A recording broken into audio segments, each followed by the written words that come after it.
பார்த்தோம் அப்படின்னா நேற்றைக்கு என்னங்க பார்த்தோம்? இங்க பாருங்க பிளீஸ் மேடம், நேற்று என்ன பார்த்தோம்? வருவாங்க. நேற்றைய சம்பவம் சொல்லுங்க.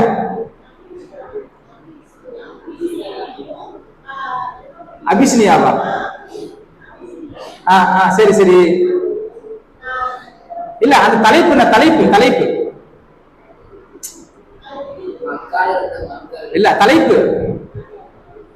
நேற்று அந்த தலைப்பு ஒரு ஹெட்டிங் ஒன்று இருக்குல்ல ஒரு சம்பவத்துக்கு. ஹெட்டிங் என்னன்னா, மாட்டு மத சகோதரர்கள் கூட என்ன பண்றாங்க, இஸ்லாத்தை நோக்கி வர்றாங்க. அவங்க இஸ்லாத்தை நோக்கி வருவதற்கு காரணமாக அமைந்தது எது? எதுங்க? அது நீயே சொல்றாங்க. திருக்குர்ஆன். புரியுதுங்களா? திருக்குர்ஆன் தான் நமக்கு. நம்ம இந்த சப்ஜெக்ட் இந்த 11 நாள் நம்ம பாக்குறது என்னன்னா திருக்குர்ஆன் பத்தி பார்த்துக்கிட்டு இருக்கோம். அப்ப நாம பரம்பரை முஸ்லிமா இருக்குன்னு சொல்றோம். நம்மகிட்ட எந்தவித மாற்றமும் ஏற்பட மாட்டேங்குது. ஆனா முஸ்லிம் அல்லாம வெளியில கூடிய எத்தனை நபர்கள் என்ன பண்றாங்க, நடிகர்களா இருக்கட்டும், நடிகைகளா இருக்கட்டும், அரசியல்வாதிகளா இருக்கட்டும், இல்ல அறிவியல் ஆராய்ச்சியாளர்களா இருக்கட்டும், இல்ல பாமர மக்களாக இருக்கட்டும், எல்லாருமே என்ன பண்றாங்க, இஸ்லாத்தை நோக்கி அவங்க விரைந்து வர்றாங்க. அப்படின்னா அதுக்கு முக்கிய காரணம் எதுனா இந்த திருக்குறள் அவங்க படிச்சதுனால தான் வர்றாங்க.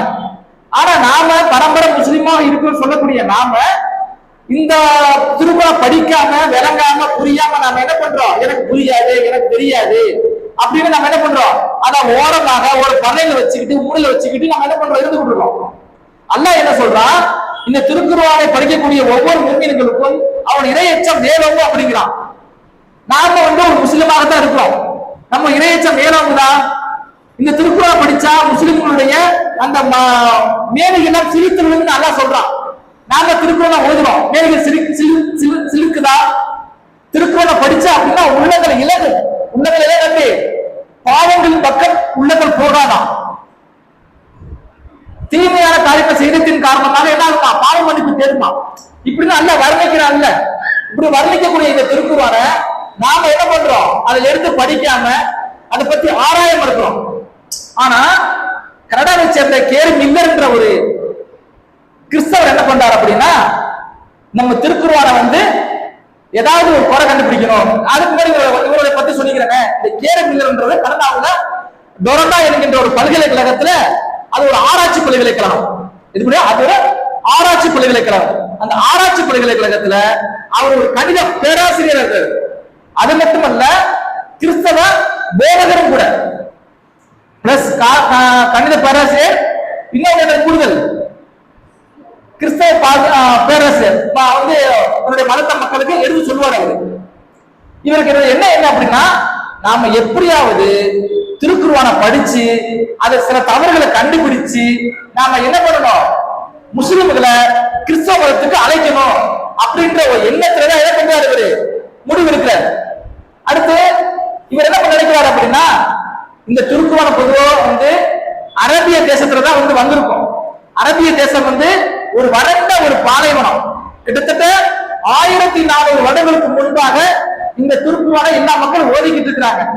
அப்ப அந்த பகுதியிலிருந்து வந்துச்சு அப்படின்னா, அறிவியல் எதுவுமே எட்டாத காலத்துல, நாகரிகமே இல்லாத அந்த காலத்துல அந்த மக்களுடைய வாழ்க்கையை பற்றியும் அந்த வறண்ட பாலைவனத்தை பத்தினா இந்த திருக்குர்ஆன்ல எழுதப்பட்டிருக்கும் அப்படின்னு நினைச்சுதான் எழுதப்பட்ட எண்ணம்.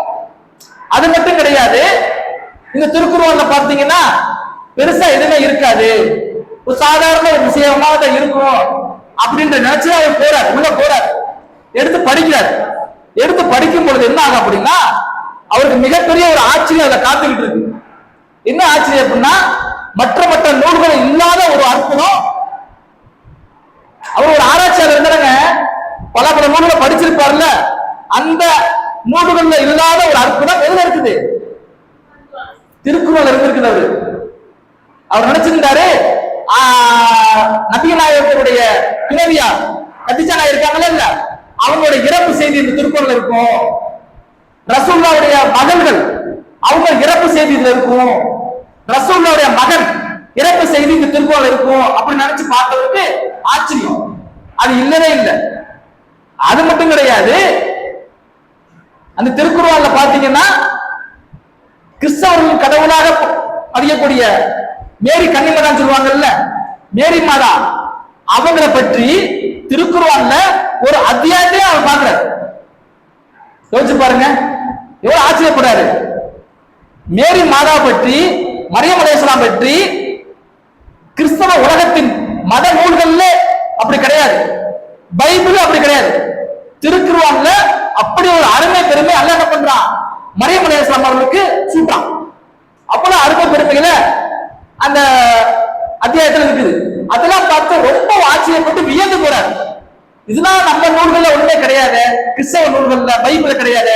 ஆனா திருக்குர்ஆன்ல வந்துகிட்டு மரியம் அலைஹிஸ்ஸலாம் அருமைகளையும் பெருமைகளையும் மிக உயர்ந்த அளவுக்கு, விண்ணமுற்ற அளவுக்கு வச்சிருக்குது. அப்புறம் பார்த்து ஆச்சரியப்படுறாரு. மரியம் அலைஹிஸ்ஸலாம் அத்தியாயம் இருக்கு திருக்குர்ஆன்ல, ஆனா ரசூலுல்லாஹ்வுடைய மனைவி ஆயிஷா ரலியல்லாஹு பத்தி அத்தியாயம் கிடையாது. யோசிச்சு பாருங்க. அதே போல ரசூலுல்லாஹ்வுடைய மகனார் ஃபாத்திமா, இன்னைக்கு எல்லாருமே தெரியும், முக்காவாசி பேர் ஃபாத்திமா ஃபாத்திமான்னு வைப்பாங்க. அவங்களை பத்தி திருக்குறள் எந்த அத்தியாயமே கிடையாது. அதுவும் ஒரு ஆச்சரியமா இருக்குது. அது மட்டும் கிடையாது. சரி, அடுத்து ஈசா இருக்காங்கல்ல, கிறிஸ்தவனுடைய இயேசு என்று சொல்லக்கூடியவர், கிறிஸ்தவ மதத்துல கடவுளின் குமாரர் இயேசு அப்படி சொல்லக்கூடிய ஈசா அலைஹிஸ்ஸலாம் பற்றி திருக்குர்ஆன்ல 25 இடத்துல இடம் பெற்றிருக்குது. அவங்க பேரு கடைசி நபி ரசூலுல்லாஹ் தான். அவங்களுக்கு இறக்கப்பட்ட திருக்குர்ஆன் தான், இறக்கப்பட்ட வேதம் திருக்குர்ஆன். அந்த திருக்குர்ஆன்ல யாரை பத்தி அதிகமா இருக்கணும்? இல்ல இல்ல, கடைசியா இறக்கப்பட்ட திருக்குர்ஆன் யாருக்கு கொடுக்கப்பட்டது? ரசூலுல்லாஹ் தான் கொடுக்கப்படுது. அப்ப அந்த எது இருக்கணும்? ரசூலுல்லாஹ் பெயர் கூட இருக்கணும். அதுதான் லாஜிக்கான ஒரு பேச்சு. இவர் நல்லவர், இவர் வல்லவர், பேச்சை எப்படி ஒரு லாஜிக்கான பேச்சே இருக்கும். ஆனா கடைசியா இறக்கப்பட்ட அந்த கடைசி நபிக்கு திருக்குர்ஆன்ல 5 இடங்கள்ல தான் பேர் இருக்குது. 5 இடங்கள்ல தான் பேர் இருக்குது. ஆனா 25 இடங்கள்ல ஈசா அலைஹிஸ்ஸலாம் பேர் இருக்குது. இது ஒரு மிகப்பெரிய ஆச்சரியம். என்ன இப்படிலாம் வந்து இருக்குது? நம்ம வேற மாதிரி நினைச்சு ஏதாவது தவறுகளை கண்டுபிடிச்சு கிறிஸ்தவ மதத்துக்கு மக்களை, முஸ்லிம்களை அழைக்கலாம்னு பார்த்து வந்தோம்னா இதுல வேற ஒரு விஷயமா இருக்குது அப்படின்னு நினைச்சுக்கிட்டு, சரி இன்னும் நம்ம இன்னும் ஆழமா படிப்போம். ஆழமா படிச்சு ஏதாவது ஒரு தவறை கண்டுபிடிச்சு போய் பேச்சுருவோம் அப்படின்னு நினைச்சு என்ன பண்றாரு, ஆழமா படிக்கிறாரு. அப்படி ஆழமா படிச்ச போது என்ன ஆகுது அப்படி பாத்தீங்கன்னா, அவருக்கு 4வது அத்தியாயம் 82வது வசனத்துல அப்படி நிக்கிறாரு, அப்படியே வந்து நின்றாரு. அப்படியே 4வது அத்தியாயம் 82வது வசனம் அப்படி நின்றாரு. என்ன பாக்குறாரு அப்படின்னா, அவர்கள் இந்த குர்ஆனை சிந்திக்க மாட்டார்களா? இது அல்லாஹ்விடமிருந்து அல்லாஹ்விடமிருந்து வந்திருந்தால் இதில் ஏராளமான முரண்பாடுகளை, தவறுகளை கண்டுபிடித்திருப்பார்கள் அப்படின்ற ஒரு அத்தியாயத்தை படிச்ச உடனே அப்படியே ஸ்டாப் ஆகுறாரு. அங்கிருந்த ஒரு வியூ ஆராய்ச்சி பண்றாரு. அல்லாஹ்விடமிருந்து திருக்குர்ஆன் வந்திருந்தால் முரண்பாடுகளை கண்டிருப்பார்கள் அப்படின்னா, கிட்டத்தட்ட 1400 வருஷமா இந்த திருக்குர்ஆன் வந்துருச்சு. வந்த பின்னாடி இந்த மனித குலத்துக்கு சவால் விடுது. யாருக்கு சவால் விடுது? முஸ்லிம்களுக்கு சவால் விடுது, முஸ்லிம் அல்லாத மக்களுக்கு சவால் விடுது, கடவுளே இல்லைன்னு சொல்றான் பாருங்க, அவருக்கு சவால் விடுது. நீ இதை ஆராய்ச்சி பண்ணி பாருப்பா, இந்த நூல்ல ஏதாவது தப்பு தவறு இருந்தா கொண்டு வா பாப்பா அப்படிங்குது. இது வரைக்கும் யாரும் கொண்டு வரல. இந்த உலகத்துல யாராவது ஒரு நூல் எழுதுன்னு வச்சுக்கோங்களேன், நூல் எழுதினவுடனே முன்முறை பார்த்துருக்கீங்களா? நூல் எழுத யாராவது புக் எழுதான்னு வச்சுக்கோங்களேன், முன்முறை எழுதுவாங்க. அந்த முன்முறையில வந்துகிட்டு, நான் இந்த நூல் எழுதியிருக்கேன், இந்த அடிப்படையில் நான் எழுதியிருக்கிறேன், இதுல ஏதாவது படிக்கிறவங்க தவறுகள் ஏதாவது இருந்தால், பிள்ளைகள் எது இருந்தால் என்கிட்ட நீங்க சுத்தி காட்டுங்க, நான் அதை திருத்திக்கிறேன், அடுத்த பதிப்பகத்துல நான் என்ன பண்ணிக்கிறேன், அதை சரி பண்ணிக்கிறேன் அப்படின்னா எல்லாருமே எழுதுவாங்க. யாருமே நம்ப மாட்டாங்க. இந்த புக்ல தவறே கிடையாது, தவறுன்னா சுட்டி காட்டு அப்படின்னு யாருமே எழுத முடியாது. அது நிலைச்சு இருக்காது. ஆனா அல்லாஹ் என்ன சொல்றான், இந்த திருக்குர்ஆன்ல எந்த பிழையுமே கிடையாது, இது தவறுனா கண்டுபிடி அப்படிங்கிறான் அல்லாஹ் தஆலா. அதே போல இன்னொரு விஷயத்தையும் அவங்க பண்றாங்க, படிக்கிறாங்க. 27வது அத்தியாயத்துல 30வது வசனத்துல வந்து படிச்சு அப்படியே ராக்காகிறாரு. அவரு என்ன அதை போட்டிருக்குன்னா, வானங்களும் பூமியும் இணைந்திருந்தன. வானமும் பூமி எப்படி இருந்துச்சா? ஒன்னா இருந்துச்சு. இன்னைக்கு பிரிஞ்சிருக்குதா இல்லையா? அது ஆரம்ப காலத்துல ஒன்னா இருந்துச்சு. அவ்விரண்டை நாம் தான் பிரித்தோம் அப்படிங்கிறான் அல்லாஹ் தஆலா. அதை நாம என்ன பண்றோம், அதை பிரிச்சோம் அப்படிங்கிறான். இது என்னன்னா இது பிக் பேங் தியரி சொல்லுவாங்க. பிக் பேங் தியரி சொல்லுவாங்க. ஒரு பெருவெடிப்பு கொள்கைம்பாங்க தமிழ்ல. எல்லாம் ஆரம்ப காலத்துல ஒன்னாக்க ஆரம்பிச்சு பல கோடி ஆண்டுகளுக்கு முன்பு அல்லது என்ன பண்றான், ஒரு வெடிப்பின் காரணமாக எல்லாத்தையும் பிரிச்சான். இது பிக் பேங் தியரி. இதே அவர் படிச்சிருக்கிறார். அவர் கணித மேதை தானே, ஒரு பேராசிரியர் தானே, படிக்காம இருந்திருப்பாரா? இது நடந்த சம்பவம் 1973. ஓகேங்களா? அவர் படிச்சுட்டு என்ன பண்றாரு, ஆமா உண்மை தானே, இன்னைக்கு கண்டுபிடிச்சத அன்னைக்கு என்ன பண்றாரு வந்துகிட்டு அல்லாஹ் தூதர் சொல்றாங்க அப்படின்னா இது மனிதனா சொல்லியிருக்க முடியாது, ஒரு கடவுளா சொல்லியிருக்க முடியும், ஒரு சூப்பர் பவரா சொல்லியிருக்க முடியும். அவனாலதான் இந்த அளவுக்கு பர்ஃபெக்டா எந்த தவறுமே இல்லாம முன்கூட்டியே கணிக்க முடியும் அப்படின்ற விஷயத்தை என்ன பண்றாரு, அவர் படிச்சுட்டு ஆச்சரியப்படுறாரு. அடுத்து என்ன பண்றாரு, எல்லாருமே திருக்குறளை என்ன சொல்றாங்க அப்படின்னா, மற்ற மதத்தவர்கள் இறை மறுப்பாளர்கள் என்ன சொல்றாங்க அப்படின்னா, இது முகமது நபிக்கு ஷைத்தான் கொடுத்தான், ஷைத்தான் தான் கொடுத்தான் அப்படிங்கிறாங்க. எல்லாம் சில பேர் சொல்லிட்டு இருந்தாங்க, ஷைத்தான் தான் ஓதி காட்டுறான் ரசூலுல்லாஹ்வுக்கு அப்படின்னு. ஆனா அல்லாஹ் சொல்றான் ஒரு வசனத்துல, என்ன வசனம் சொல்றா, 26 அத்தியாயம் 210 211 2 அத்தியாயத்துல அதுல வருது, இதை ஷைத்தான் இறக்கி விடவில்லை. இந்த திருக்குர்ஆனை யார் ஓதல, ஷைத்தான் இறக்கல. அது அவர்களுக்கு தகுதியானதும் கிடையாது, அது அவர்களுக்கு இயலாதுங்கிறான் அல்லாஹ் தான். இந்த நபிக்கு ஷைத்தான் திருக்குர்ஆன் கொடுக்கிறப்பா அது அவர்களை இயலாது, அவங்க இறக்கவும் இல்லை, இது அல்லாஹ் தான் இறக்கணும் அப்படின்னு சொல்லிட்டு இன்னொரு இடத்துல எல்லாம் சொல்றான். வேற இடத்துல 16வது அத்தியாயம் அது வேற இடத்துல சொல்றான், இந்த திருக்குர்ஆனை ஓதும் பொழுது விரட்டப்பட்ட ஷைத்தானை விட்டு நீ பாதுகாப்பு தேடிக்கொள் அப்படின்னு எல்லாம் சொல்றான். யாராவது நம்ம திருக்குர்ஆனை ஓதும் பொழுது முதல் சொல்லப்பட்ட வாசி என்னது, வாக்கியம் அவுது பில்லாஹி மினஷ் ஷைத்தானிர் ரஜீம் பிஸ்மில்லாஹிர் ரஹ்மானிர் ரஹீம் சொல்லி தான் ஆரம்பிக்கணும். சரிங்களா? நீங்க திருக்குர்ஆனை ஓதும் பொழுது அல்லாஹ் சொல்ற கட்டளை, நான் சொல்ற கட்டளை கிடையாது. 16வது அத்தியாயம் 98 வசனம் பார்த்து பாருங்க. குர்ஆன் ஓதும் முதலாவதுமா விரட்டப்பட்ட ஷைத்தானை பாதுகாப்பு தெரியும் சொல்லணுமா அல்லாஹ் சொல்றான். மத்தவங்க என்ன சொல்றாங்க, வெளியில இது ஷைத்தான் தான் இறக்கப்பட்டது, ஷைத்தானா இறக்குறான் அப்படின்னா இப்ப சிந்திக்கிறார், இந்த 2 வருஷம் சிந்திக்கிறார். ஷைத்தான் தான் இறக்குறான் அப்படின்னா இத ஓடும்போது என்ன விட்டு பாதுகாப்பு தெரிவிக்கும் எப்படி அவன் சொல்லுவான்? லாஜிக் புடிச்சார பாயிண்ட் அவரு பாருங்க, இல்ல எப்படி பாருங்க.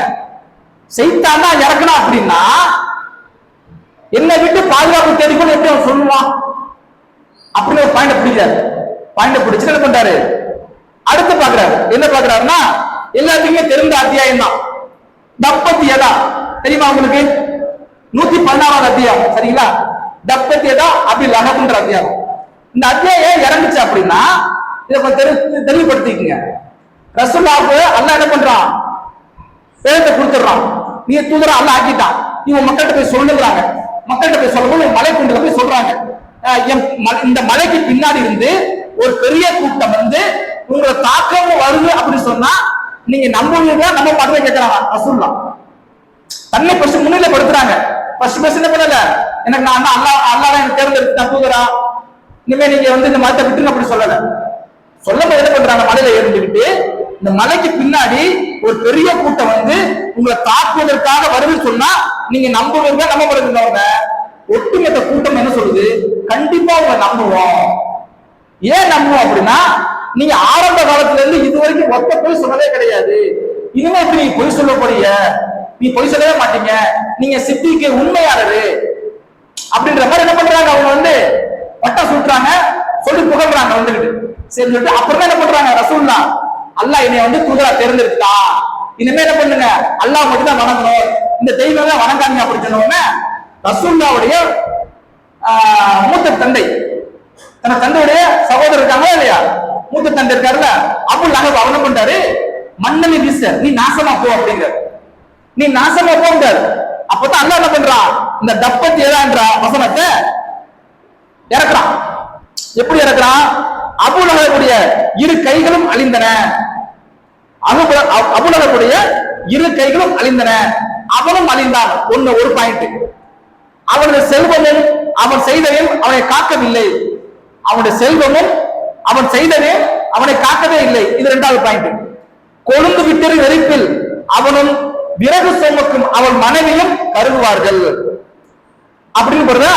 அப்ப என்ன ஆயிடுச்சு, நாளைக்கு நரகத்துல யார் போவா? அபுல் அஹப் போவான்னு திருக்குறான்ல அல்லாஹ் முன்கூட்டியே ஒரு அறிவிப்பு செஞ்சுட்டான். நல்லா கவனிங்க. இப்ப இதை நான் கவனிக்கல, கேரளத்தில் கவனிக்கிறாரு இந்த வசனத்தை. அப்படியே ஆய்வு பண்றாரு. அப்படியே ஆய்வு பண்ணனால என்ன கிடைக்குது பாருங்க இருக்கு. இஸ்லாத்துக்குள்ள வர்றாரு. தப்பதியலா சூரா நம்ம எத்தனை எத்தனை தடவை நம்ம ஓதிருப்போம். திருக்குறான அந்த வசனத்துல நம்ம ஒவ்வொரு நாளும் இல்ல 2 நாளைக்கு ஒரு வாட்டி 3 நாளைக்கு ஒரு வாட்டி ஓதிக்கிட்டே இருக்கோமே. இந்த வசனத்தை நம்ம நிறைய சிந்திச்சு பார்க்கணுமா? சிந்திச்சு பார்த்து இஸ்லாத்துக்கு வர்றாருங்க அவரு. சரியான கருத்தை சொல்றாருங்க. ஆச்சரியமா இருக்கு நமக்கு. என்ன கருத்து அப்படின்னா, இந்த வசனம் இறங்கி 12 வருஷம் கழிச்சுன்னா அவ்வளவு இறக்குறாப்ல. இந்த வசனம் இறங்கி எத்தனை வருஷம் கழிச்சு இறக்குறாப்ல? 12 வருஷம் கழிச்சு இறக்குறாப்ல. அது வரைக்கும் ரசூலுல்லாஹ்வுக்கு எங்கெங்கெல்லாம் ரசூலுல்லாஹ் பிரச்சாரம் பண்ணுவாங்களோ அங்கெல்லாம் போய் தொடர்ச்சியா கொள்ள கொடுத்துட்டே இருப்பாங்க. இப்ப பைத்தியக்காரங்க கேட்காதீங்க, என் சொந்தக்கார பையனா, என் தம்பி பையனா, என் அண்ணன் பையனா, ஏதோ ஆகி போயிருச்சு, சைத்தான் முடிச்சுக்கிட்டாவ அப்படின்னு போற பக்கம்லாம் அவ்வளவு கணக்குவாப்புல ரசூலுடைய பிரச்சாரத்துக்கு பிரச்சாரம் பண்ணிட்டே இருப்பாப்புல. அல்லாஹ்வுடைய திருக்குறான் வருகிறது அவ்வளவு தெரியாதா? தெரியும்ல. இந்த தப்பதியலா சூரா இறங்கப்பட்டது அவ்வளவு தெரியாதா? தெரியும்ல. தெரிஞ்சிருந்தா அவர் என்ன பண்ணிருக்கலாம்? ரசூலுல்லாஹ்வை பொய்ப்பிச்சிருக்கணும். திருக்குறான் பொய்ப்பிக்கின்றதுக்காக ஒரு பொய்யுக்காக ஒரு இஸ்லாத்தை ஏற்றிருந்தா என்ன ஆயிருக்கும்? சிந்திச்சு பாருங்களேன். ஒரு பொய்யுக்காக இல்லப்பா இந்த என் மதத்தை விட்டுட்டேன், இன்னையில இருந்து நான் இதை என்ன பண்ண போறேன், நான் இஸ்லாத்தை தழுவிடுறேன் அப்படி சொல்லியிருந்தா இந்த வசனம் என்ன இருக்குங்க? பொய்யா போயிருக்குமா இல்லையா? திருக்குறான் ஒட்டுமொத்தமா போஸ் ஆயிருக்கும். அடிச்சு நொறுக்கிருக்கலாம்ல, சிரிச்சு பாருங்க, செஞ்சிருக்காங்க. அந்த யோசனை அல்லாஹ் வர வைக்காம பார்த்தாம தெரியல உங்களுக்கு. அல்லாஹ் என்ன பண்றாங்க? திருப்பி அல்லாஹ் இறங்குது. இதை இன்னும் இருக்கக்கூடிய ரசூலுல்லாஹ்வுடைய அந்த பிரச்சாரத்தை தவறுபடி ஆக்குவதற்கு அபுல் அஹப் ஒரு பொய்யான முறையில நான் இஸ்லாத்தை ஏற்றுக்கொண்டேன்னு வந்து முன்னொன்று சொல்லலாம்ல. சொல்லிருந்தா என்னப்பா கொண்டு நரகத்துக்கு அவர் போவாங்க சொல்ற, அல்லாஹ் சொன்ன சொல்ற, ஆனா இஸ்லாத்துக்கு வந்துட்டாரப்பா, இஸ்லாத்துக்கு வந்தா எப்படி இப்ப நரகத்துக்கு போக முடியும்? 4 பேர் கேட்பாங்கல்ல. ரசூலுடைய பிரச்சாரம் ஓட்டு போயிருக்குல்ல, அந்த கொள்கையெல்லாம் அடிச்சு தவறுபடி ஆக்கிடலாம்ல. யோசிச்சு பாருங்க. இந்த சிந்தனைய அல்லாஹ் வந்து என்ன பண்ணல, அவட உள்ளத்துல போடவே இல்லைங்க. சிந்தனை வரவே இல்லை. செஞ்சிருக்கலாம்லங்க. அப்ப வந்து அல்லாஹ் முன்பு அறிவிப்பு செஞ்சுட்டான். ஆனா அந்த எண்ணம் வராத அளவுக்கு எல்லாம் பாதுகாத்துக்கிட்டான் அவனுடைய அவ்வளவு உள்ளத்துல சிந்தனையில. அப்ப என்ன பார்த்து என்ன பண்றாரு அவர்? இஸ்லாத்தை நோக்கி என்ன பண்றாரு? வர. அப்ப யோசிச்சு பாருங்க. ஒற்றை வசனங்கள் தான் எத்தனையோ மக்கள் என்ன பண்ணது? இஸ்லாத்தின் பக்கம் அப்படியே வலை பிடிச்சு அப்படியே இழுத்துட்டு வருது, அப்படியே கட்டி இழுத்துட்டு வருது, அப்படியே சிறை பிடித்த மாதிரி அவங்க உள்ளங்களை. நாமளும் ஓதிக்கிட்டு தாங்க இருக்கிறோம். ஒண்ணுமே சிறை பிடிக்கல நம்ம உள்ளத்தை. நம்ம உள்ளத்தோட ஈமான் அதிகரிக்க மாட்டேங்குது, மேலே சிரிக்க மாட்டேங்குது. இனிமே பாவத்தை மட்டும் விலகணும் என்ற எண்ணங்கள் ஏற்பட மாட்டேங்குது. நன்மையின் பக்கம் ஆர்வங்கள் வரமாட்டேங்குது. இஸ்லாத்தின் வளையத்துக்கு அங்கிட்டு இருக்கக்கூடிய எத்தனை மக்கள் என்ன பண்றாங்க? தேடி தேடி பார்த்து பார்த்து அறிஞ்சு ஓடி வர்றாங்க. நம்ம வர்றோம், நம்ம அதை செய்யணும்னா செய்ய மாட்டேங்கிறோம். வரக்கூடிய காலங்களில் என்ன பண்ணணும்? திருக்குறான் அதிகமாக நம்ம வந்து அரபியில ஓதுனா நல்ல கிடைக்கதான் செய்யும். அது நன்மையோட முடிஞ்சு போயிடும். தமிழ்ல ஓதுன்னு சொல்லலாம், தமிழ்ல படிங்க, அர்த்தங்களை படிஞ்சு அது கொஞ்சம் கொஞ்சமா சிந்திங்க. உங்களுக்கு ஒரு ஆற்றல் எல்லாம் கொடுத்துருப்பாங்க. ஒவ்வொரு ஆணுக்கும் ஒவ்வொரு பெண்ணுக்கும் சில ஆற்றல்கள் இருக்கும், சிந்தனை ஆற்றல். அது அப்படி நீங்க அப்படி சிந்தனை பறக்க விட்டீங்கன்னாக்கா அது வசனங்கள் உங்களுக்கு புரியும் போது உங்களை அறியாமலே என்ன பண்ணலாம்? ஒரு இனக்குரிய பரவசம் இருக்கும். சரிங்களா? அப்ப வரக்கூடிய காலங்கள்லாம் அதிகமா திருக்குறள் வரக்கூடிய சமுதாயமாக மக்களாக அல்லாஹ் உங்களையும் இணையும் ஆக்கிரக்கூடிய எனது இந்த உரையை நிறைவு செய்கிறேன். அஸ்ஸலாமு அலைக்கும் வரஹ்மத்துல்லாஹி வபரகாத்துஹு.